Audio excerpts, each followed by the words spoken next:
반갑습니다. 송재준입니다. 총선이 끝나고 난 뒤에 보수 우파 국민들 사이에서는 사전투표가 조작이 됐냐 안 됐냐 이거를 가지고 굉장히 지금 치열하게 양분이 되어 있습니다. 한쪽에서는 계속해가지고 지금 의혹이 나와 있는 상황이고, 그리고 또 다른 한쪽에서 같은 경우는 야 그거는 뭐 의혹이랄 것도 없고 그냥 단순한 음모론이다 이렇게 또 얘기하시는 분들, 이렇게 이제 두 파로 나뉘어가지고 치열하게 지금 갈등이 있는 상황인데요. 글쎄요, 제 개인적으로는 좀 그런 생각이 듭니다. 뭐 내일 또 토론이 또 예정이 되어 있는 걸로 제가 아는데, 그 토론에서도 실질적인 어떤 결론을 내리기가 굉장히 어려울 것이다. 왜냐면은 이 지금 이슈 자체가 나와 있는 숫자 결과를 가지고 입장이 다른 거 아닙니까? 그쵸? 입장이 다른 거다 보니까 해석에 따라 가지고 달라지는 것이지, 무슨 뭐 실증적인 증거를 가지고 할 수 있는 토론이 아니다 보니까 어떤 결론을 내리기가 굉장히 좀 어렵지 않을까, 저는 그런 생각이 좀 듭니다. 그래서 항상 제가 주문했던 것은 뭐냐, 많은 지금 우파 국민들 사이에서 이거에 대해서 지금 의문점이 있고, 그리고 또 계속해가지고 이슈가 지금 커지고 있지 않습니까? 전 의원들도 여기에 이제 가담을 하게 되고 당적인 차원에서도 이게 움직이다 보니까 점점 이슈가 지금 커지고 있는 상황이라면은, 우리가 이제 당적인 차원에서 그냥 조사를 해가지고 결과를 내는 것이, 몇 군데 지역을 갖다가 꼽아가지고 재검표를 하고, 그리고 한 다음에 재검표 한 이에 뭐 문제가 없다라고 한다면은 뭐 이거 이슈에 대해서도 당연히 정리가 되는 거 아니겠습니까? 이런 차원에서 제가 생각을 조금 해봐야 되는 것이, 더불당 쪽에서도 지금 재검표를 요구를 했었어요. 근데 갑자기 그 재검표 요청하는 거를 취소를 했습니다. 그리고 또 이 지금 상황 속에서 새로운 또 의혹이 제기가 되어 있는 상태라 가지고 점점 지금 이 문제 자체가 좀 복잡해질 것 같습니다. 오늘 그거에 대한 얘기를 좀 말씀을 드리겠습니다. 자, 여러분들 아시는 것처럼 일전에 미래통합당 대전시당에서 김소연 후보가 관련돼 가지고 이제 기자회견을 했었는데요. 내용은 다음과 같습니다. 총선 실태 조사단을 구성을 하겠다라는 것이고, 황운하 씨에 대해 가지고 법적인 조치를 취하겠다라는 거죠. 자, 지금 문제를 제기하고 있는 게 크게 다음과 같습니다. 일단 첫 번째 같은 경우는 관건 선거와 금건 선거 의혹이 있고요. 그리고 두 번째 같은 경우는 황운하 씨에 대해 가지고 공무원법 위반 혐의가 있다라고 하는 것이고요. 그리고 이제 중요한 것이 이거죠. 재검표 등 실시에 대비해 가지고 투표지 등 증거 보전 신청을 하겠다라는 것입니다. 선거가 끝나고 난 뒤에 재검표를 요청하는 거나 아니면 증거 보전 이런 거를 신청하는 거는 그렇게 이상한 일이 아니죠. 그렇죠? 뭐 이거는 여나 야나 할 거 없이 어느 쪽에서나 다 이제 빈번히 있었던 일인 것이고, 그렇기 때문에 우리가 이번에 미래통합당 쪽에서 저런 식의 조치를 취하는 거를 뭐 굳이 음모론 쪽으로 몰아가고 이상한 것으로 몰아갈 필요가 전혀 없다라고 생각을 합니다. 물론 저쪽 진영에 있는 사람들 같은 경우는 이런 식의 움직임에 대해 가지고 계속해서 프레임을 씌우려고 하겠죠. 예를 들어가지고 오마이뉴스도 어떻습니까? 뭐 선거 불복이다 이런 식으로 지금 프레임을 씌워나가고 있죠. 저거를 제가 지금 프레임이다라고 얘기하는 이유는 간단한 것이에요. 왜냐면은 오마이뉴스가 지금 이제 미래통합당 쪽에서 저런 식으로 증거보존 신청하는 저런 식의 어떤 움직임에 대해 가지고 선거 불복이다라고 지금 얘기를 하고 있는데, 만약에 지금 이것이 프레임이 아니다라고 한다면은 이 오마이뉴스는 이거에 대해서도 문제 제기를 했었어야 되겠죠. 더불당 쪽에서 어떻게 했었습니까? 171표 차로 패배를 했었던 인천 동구 미추홀, 이거에 대해서 재검표를 추진했던 게 바로 더불당이에요. 만약에 지금 이제 언론사에서 이 지금 미래통합당의 움직임에 대해 가지고 이것이 선거 불복이다라고 하는 프레임을 씌우려고 하는 것이 아니라, 정말 공정하게 어떤 문제점을 제기하고 싶어서 저러는 것이다라고 얘기하려면은 지금 더불당 쪽에 저런 식의 움직임에 대해서도 문제점을 제기할 수 있어야 될 거 아닙니까? 그리고 제가 이제 주목하는 것이 뭐냐면은, 이런 식의 이제 논지가 만들어지는 거예요. 만약에 더불당 쪽에서도 재검표를 저런 식으로 요구하게 되면은 미래통합당의 재검표를 요구하는 거에도 정당성을 줄 수가 있게 되겠죠. 그렇죠? 이런 식의 어떤 정당성을 주는 것 자체가 조금 부담스러웠는지 말을 살짝 더불당에서 바꿉니다. 자, 어떤 식으로 말을 조금 바꾸게 되냐면, 분명히 남영희 후보자 쪽에서는 이런 식으로 얘기를 했었습니다. 중앙당에서 재검표를 해보자라고 해서 우리는 좋다고 했다. 분명히 이렇게 얘기하죠. 자, 분명히 지금 얘기가 나온 것이 뭡니까? 중앙당 쪽에서 재검표를 해보자라고 해서 우리가 좋다라고 얘기했다. 이렇게 분명히 지금 얘기하고 있지 않습니까? 자, 그럼 저 얘기에 따르게 되면 우리가 생각할 수 있는 것은 뭐냐? 이게 개인적인 차원에서 재검표를 요구했던 것이 아니라 당적인 차원에서 먼저 재검표를 요구했었다. 이렇게 충분히 생각해 볼 수가 있는 것이죠. 그런데 어떻게 된 것인지 갑자기 입장이 바뀌어요. 생각이 짧았다. 이런 식으로 나옵니다. 내용을 지금 보니까 이렇게 나와 있죠. 지난 20년간 100표 이상의 재검표가 뒤집어진 경우는 없습니다. 잠시는 뒤집을 수 있다는 생각도 했습니다만 그건 후보의 삐뚤어진 눈 때문이었다. 제 눈과 머리를 다시 제자리로 돌리고 보니 저의 판단은 착오였다. 이렇게 얘기합니다.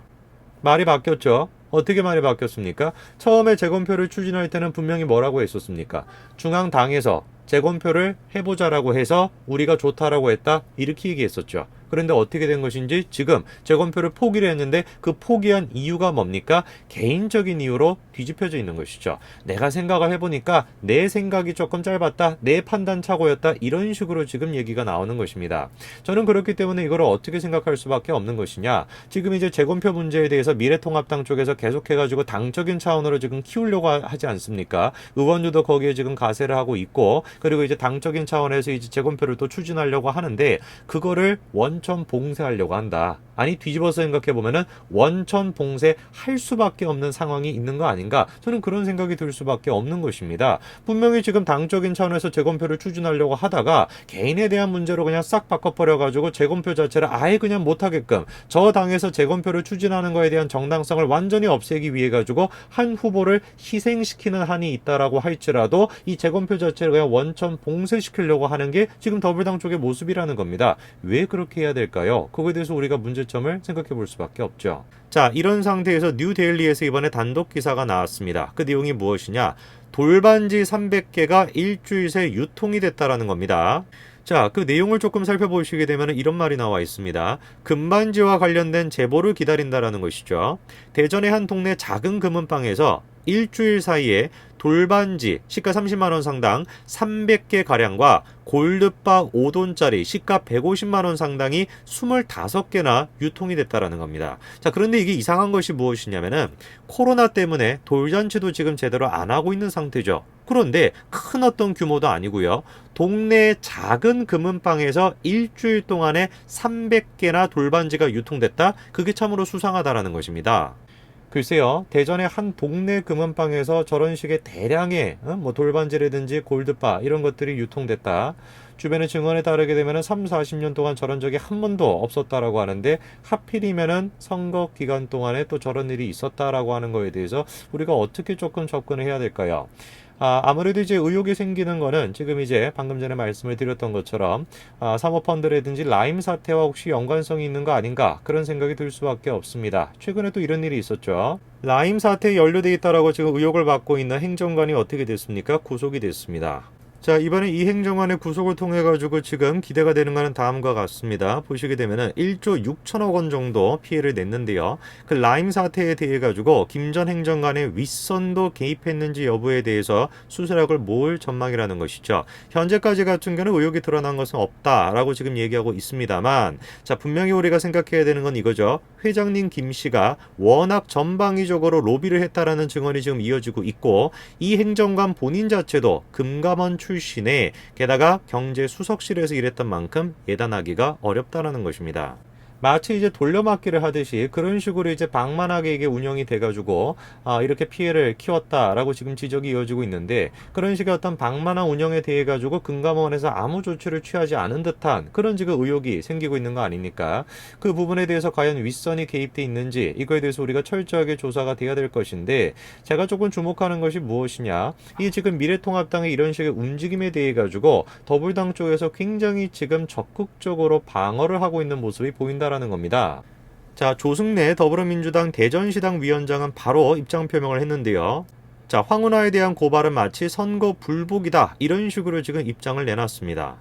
자, 그러면서 다음과 같은 얘기를 같이 했는데요. 선거관리위원회가 황 당선인의 예비 후보 자격 등에 대해 충분히 검토하고 내린 해석에 따라 가지고 민주당 공천까지 받았다. 왜 시비를 거는지 이해가 안 된다. 이렇게 지적했다라고 합니다. 마치 공천까지 받았는데 뭐가 문제냐? 이런 식의 뉘앙스로 얘기를 하시는데 글쎄요. 공천을 받았다 그래가지고 다 괜찮은 사람이고 다 문제가 없는 사람이라고 생각할 수 있을까요? 당연히 공천 과정 자체에 문제가 있을 수밖에 없을 텐데 이번에 이제 그 미래통합당을 필두로 해가지고 지금 이제 선거 조작과 관련된 문제라든지 저런 식의 지금 뭐 골드바와 관련된 문제라든지 이런 것들이 지금 당적인 차원에서 계속해가지고 이루어지고 있는데 저 개인적으로 생각했었을 땐 이것이 올바른 방향이라고 봅니다. 그러니까 이런 문제들은 우리끼리 막 싸워가지고 해결되는 문제가 아니라 당적인 차원에서 조사를 하고 당적인 차원에서 접근하는 것이 맞는 것이고 재검표를 추진하는 것도 전혀 우리가 이상할 게 없다. 왜? 먼저 더불당 쪽에서도 재검표에 대해 가지고 지금 얘기를 했었던 상황 아닙니까? 그렇죠?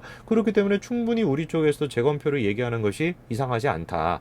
오히려 제가 더 이상하게 생각하는 것은 뭐냐면은 분명히 지금 중앙당에서 재검표를 한번 해보는 게 어떻겠냐라는 뉘앙스로 그렇게 얘기를 했다라는 게 증언을 통해서 확인이 되는데 갑자기 개인적인 차원으로 판단 미스였다라는 식으로 이거를 덮으려고 한다라는 거. 이 재검표 자체를 원천 그냥 봉쇄를 시키려고 한다라는 거. 그게 저는 조금 더 이상하다라는 생각이 듭니다. 오늘까지 말씀드리겠습니다. 감사합니다.